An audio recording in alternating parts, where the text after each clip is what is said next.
done entirely. So we've got improved pasture here. You'd call it amenity grassland here. But what you also have is this lovely hawthorn tree line here. You've got this lovely bit of woodland here. So you've got a lot to work with, and you've got the river. So once you have a picture of the habitats present, and then you think, maybe there's a way I can enhance the biodiversity here. So what do you call the field there? That would be improved pasture. It might be heavily improved, but semi-improved at least. So if it was intensively farmed, it would just be one colour of green. Yeah, you wouldn't have any rushes. Yeah, you wouldn't have any diversity in it. Like those ones there, this one here looks fairly much a monoculture. So then you've no diversity in species. Jumping up there. So you start with your baseline of your habitats, and then you could do other surveys. You could do, so they're called transect surveys. So you could walk from here to the bridge and you could record, so that's your transect. So it's like a baseline for monitoring year on year, and you record your bees. Now all the bees I've seen are on the bugle here. I've seen a butterfly and it was on the dandelion. So you walk your transect and you record what you see left and right, and you walk at a steady pace, and you should also walk within a specific time period, so it's timed transect. And then you can repeat that. So every year in May you could come here and walk your transect and see what you find. Do you find the same things, different things more or less? You can record the birds, so you have to tune into the bird signs, and all of the birds actually they're associated with the woodland here and the hedgerow here. So there's willow warbler singing, showing her chit chat. Yeah. There's a wren. So wrens are fairly adaptable. They'll be in along here. There's a robin. So you can record your plants, your insects, and it doesn't matter if you don't know all the names. It doesn't matter, as long as you start. And then birds you call out? A chiff-chaff, a robin, and what else? The willow warbler, there was a wren. Yeah. And then for mammals are a bit tricky because they don't like coming out in the daytime. But you can get a mammal trap camera. You can put it somewhere, so you can imagine an otter moving along the bank here. Now, it's not, the blocky bit there isn't so nice, but there might be some little holes in there that it can rest in. So you could put your camera, on a tree here and see what mammal activity you get at night. You could look for signs. And they only come out at night? They're active at night, yeah. Okay. Yeah. That's why, you generally don't see otters, but you do find signs of otter. Yeah. So very Yeah. Now I couldn't see any here, but there might be some further down. I think there's some on the bridge on the other side. On the other side, yeah. It looked a bit dark. Looked like it might be mink. Okay. Yeah. Mink? Yeah. Oh God. So I'd have to get a closer. Can't wear it. So you've got your baseline. You've got your transect. You repeat it. Now you can repeat it different seasons. So you might come in the winter and see what you have in the winter. Come in the breeding season, you'll get the birds that breed here. If you come in June and July, you'll get more flowering plants. So you could get, and you can apply this anywhere, any stretch of river. And then you can think about, what can I do to enhance the biodiversity? So you could take off your cuttings. You know how they've mown it?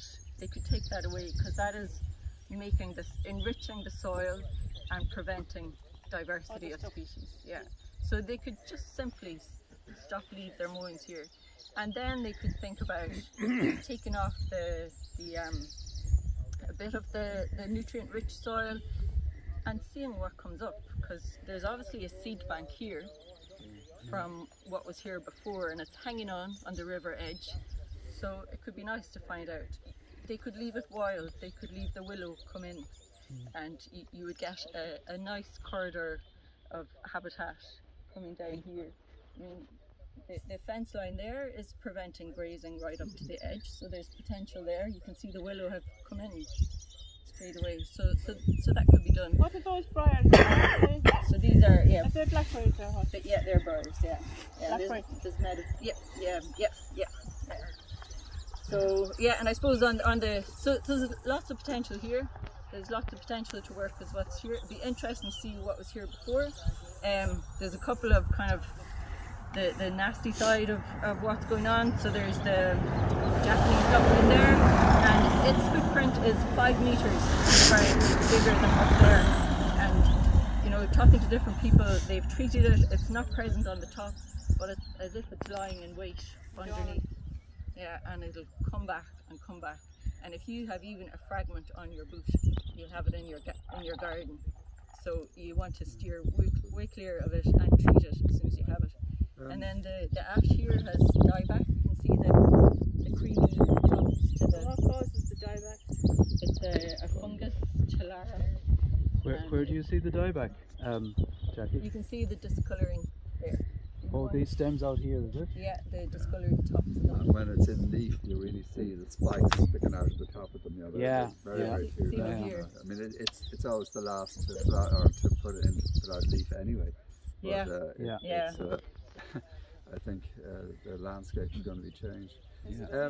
When somebody comes and cuts it like that, it just opens up wounds for it. It's gone, like you're actually dead straight away. I mean, I've seen it from Mallinhead down to Cork. But because it's everywhere, airborne, and particularly in the Midlands, like you know, it's just absolutely devastating when you see it in full leaf. The tree, they're just it's only a matter of time before they're all gone. You know? And again, in winter storms too, they're going to be very dangerous. You know, they'll be blown over, especially the older ones. Clean cuts, they're all Yeah, it's been hacked. all the spores going down. Which is it going to go anyway, is it? Yeah, it is. Is it going to go anyway, is it? Take the way the council come along and just Is the tree going to die? Yeah, all the ash is going to go around the country. No, Most. no, there's a small percentage that are resistant. Is It's there? really important to leave ones that are Yeah. healthy. And are they coming back, do you think, is it? Very few though. But it's very early yet now. Hard to know. Okay, It's I hope. important to let them grow. We've got a lovely butterfly. Wherever it is. What's he? Orange tip. Jackie, the last Jackie. It looks like a bugle. She said about the word bugle. She did mention bugles. Yeah. Oh, did she say that? Yeah, it's a wild one, isn't it? Jackie, what do you think about these apps where you can point them at a plant and it'll tell you what it is? Oh, they're good. Is that kosher or? Well, I suppose it's more interesting to work it out, I think. Yeah, but with a other key. people, Yeah. you know, and I suppose the thing with plants is the interest is where they are and if they're typical of the area rather than what they are. Yeah, you know. yeah. So a and you new app now that will tell you what the plant needs. right. Whether it's That's called Picture Me. yeah. But Google have a free one. Google Lens, I think.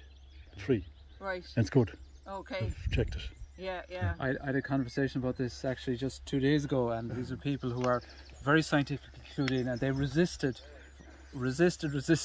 but they have finally succumbed. They finally The old decided. story, yeah. Just one of these apps, you know, you can get the ID Amazing, yeah. instantly, you know. Very impressive. Yeah.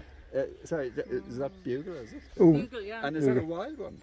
I Or would is it say the so. same? I mean, I have yeah. something like it in the garden, but yeah, you see a good lot of that, don't you? It's hard to know. I mean, it could be a remnant. You know, this could have been a nice patch of woodland that Yeah, you would expect bugle here.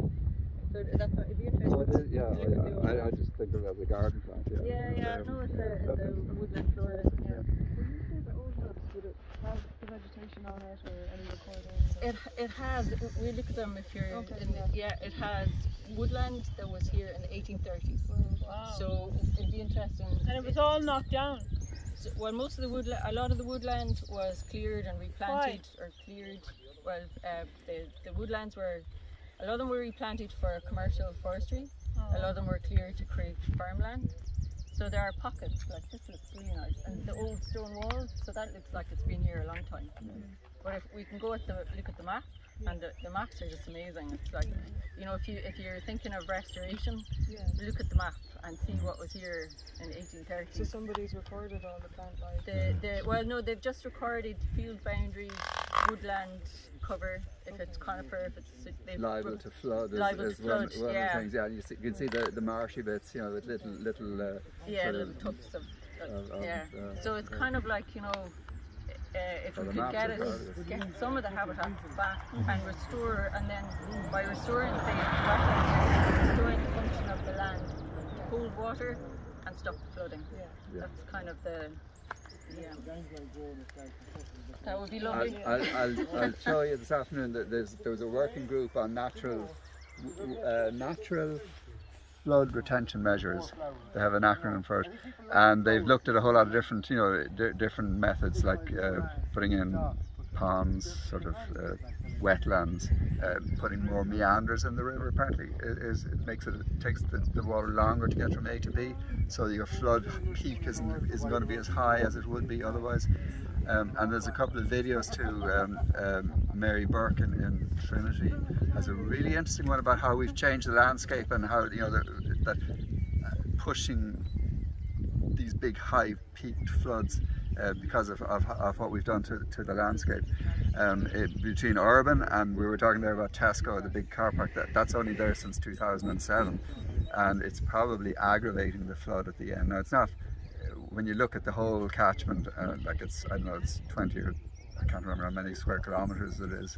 It's quite big, and the lake, there's 2 lakes there that are, or maybe even 3, that are actually holding the water. Like what I was saying here, this is yesterday's rain, or maybe even, it might even be more tomorrow. I don't know. It depends on. An environmental study done on how Tesco is going to affect the river.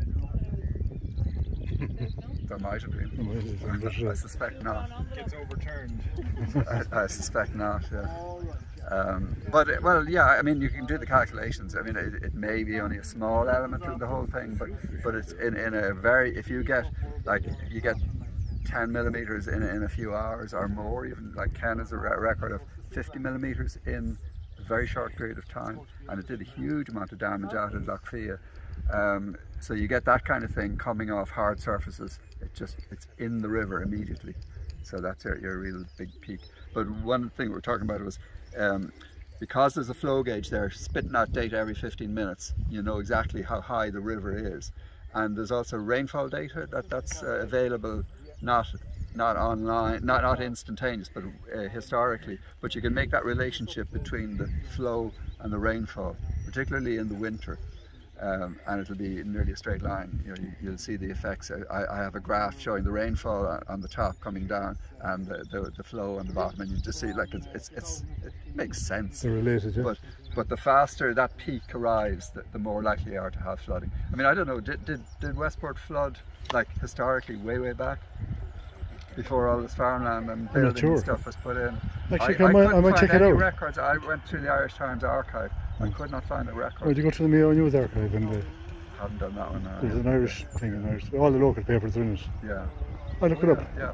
It's worth going back because that Tesco only opened in 2007, and that whole, that big flat. It's not just the car park; it's the roof, the whole thing.